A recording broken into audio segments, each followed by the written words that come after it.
సిటీకి రూపకల్పన చేసిన వ్యక్తి, దానికోసం శ్రమించిన వ్యక్తి. ఈ రోజున అది ఒక అబ్సల్యూట్ గ్రోత్ ఇంజన్గా అయిపోయింది తెలంగాణకి. విభజన జరిగినప్పటి నుంచి మనకు అన్యాయం జరుగుతూ ఉంది. మనలో మనం కొట్టుకోవడం కాదు, అందరం కలిపి కట్టుగా ఉండాలి.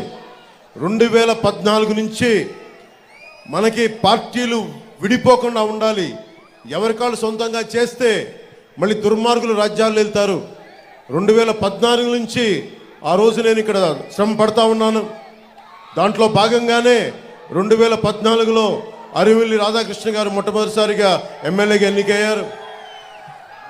ఇది నేను కోరుకుంటుంది. మీకు ప్రభుత్వం చూడండి ఎలా ఉందో. పోలవరం ప్రాజెక్ట్ అయ్యిందని అడిగితే ఆ పోలవరం ప్రాజెక్ట్ ఇరిగేషన్ ముఖ్యమంత్రి డ్యాన్సులు చేస్తూ ఉన్నాడు. ఓలమ్మి తిక్కరేగిందా, ఒళ్ళంతా తిమ్మిరెక్కిందా అని చెప్పి ఇలాంటి పాటలకి డ్యాన్స్ ప్రాక్టీస్ చేస్తూ ఉంటాడు.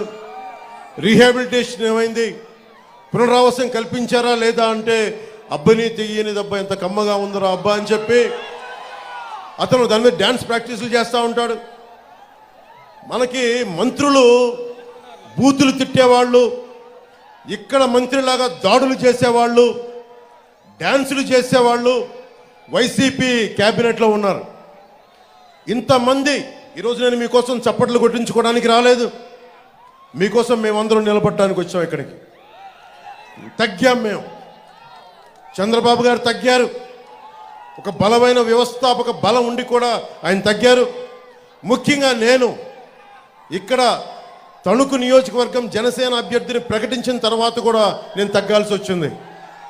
ఎందుకు తగ్గాల్సి వచ్చింది అంటే ఇన్ని స్థానాలు గెలవాలి, ఓటు చీలిపోకూడదు.